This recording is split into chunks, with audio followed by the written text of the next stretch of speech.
I'm very grateful to the government of Russian Federation for inviting me to this forum. Very quickly, let me introduce JBIC, which is Japan Bank International Corporation. It is 100% owned by the government of Japan, and this is a strategic financial institution, especially on the international finance. Our loan outstanding right now is approximately 160 billion US dollars equivalent.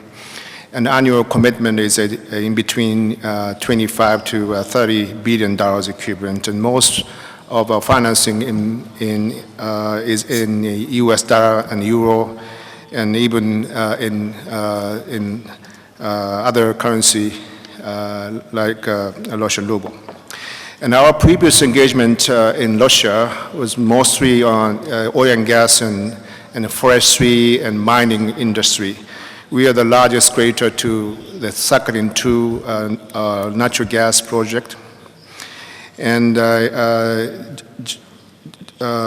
despite Japan is a member of G7, Japan does not impose any sanction on Russia of financial sector, as well as the energy and natural resources sector. And obviously that the Russian Far East has a huge potential on resources, and oil and gas and mineral resources. And as Minister said that now the development of the Russian Far East is dependent upon the connectivity to trade the natural resources to outside Russia to the eastbound. Therefore, that the establishing the infrastructure, especially in railway transportation, and also the port and the airport, the development and the modernization of the port and airport is vitally important for the success of this strategy. Now, in between 2008 and 2012, the cargo transportations in Russian Far East has been increased to 67.2%, which is more than 3 times the average of increase of this cargo volume of cargo transport in Russian Federation. And this cargo transports includes oil and gas and coal, and also the forestry and the grains, and also the fishery industry as well. And some of the initial kind of the treatment of those, the industry and some manufacturing sector is now going to move into the Russian Far East. But there are 2 bottlenecks I'd like to underline for this purpose, which is less capacity of transportation by Siberian railway and BAM railway.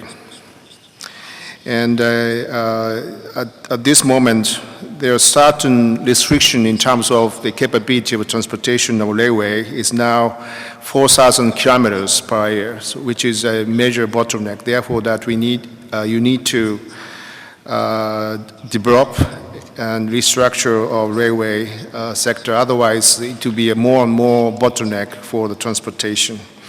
And also on the port as well, that the port facilities are getting more obsolete right now, so that we need, in order to increase the transportation capacity of the handling of cargo, that you need to modernize very quickly on the port. Therefore, the JBIC right now is now taking a look at the projects such as Nakhotka port and Vostochnui port, in terms of increasing the capacity of handling facility of coal and the cargo and the other sectors as well. Now, Prime Minister Shinzo Abe delivered his keynote speech in May, in Tokyo. The conference names a future of Asia.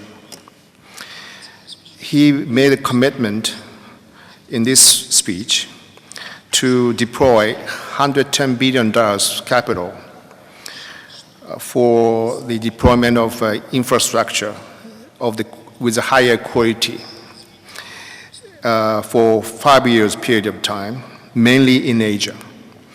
And JBIC is expected to play the key and central role of this program. Coincidentally, $110 billion is 10% more than the total capital of AIIB, but there's no reference to the AIIB. Currently, we are looking carefully on AIIB activities, but we do not rule out. We do not rule out the joining the AIIB in the future. But at this moment, we are very much careful on activities. But anyway, that the providing more capital to infrastructure in Asia is really key. And the Asian development banks say that now there's financial gap in Asia for infrastructure up to 2030 would be $8 trillion. Therefore, that the $110 billion financing from Japan could be a part of that, but it's not enough. So the infrastructure needs a quality because infrastructure should be operated and maintained for many years to come. So that operation and also replacement of equipment, these are all part of the quality infrastructure which Mr. Abe underlined.